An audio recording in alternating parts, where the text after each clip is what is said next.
Mr. Buffett, in your view, is the derivatives market still a time bomb ticking away?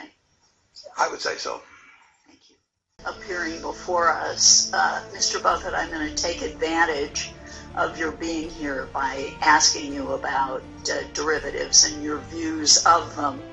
As Mr. Wallison has said, your 2002 Berkshire Hathaway shareholder letter famously referred to derivatives, and this is, I believe, all derivatives, not just credit derivatives, as, quote, financial weapons of mass destruction carrying dangers that, while now latent, are potentially lethal, end quote. You also presciently said that they are, quote, time bombs both for the parties that deal in them and the economic system, end quote.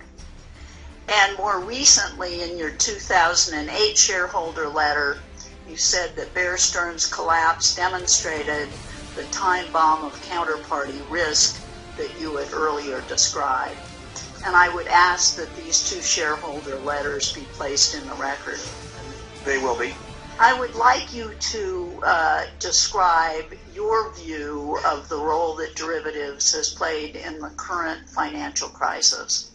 Well, they have accentuated enormously, in my view, the leverage in the system, the huge dependency on counterparties, and one of the beauties of the stock exchange over years is that you've had now a 3-day clearing system, because people realize that if you have a contract and it's 6 months later that it settles, that a lot of things can happen in those 6 months. In fact, I think the Kuwait Stock Exchange got into big trouble some years back because they had a very delayed clearing arrangement.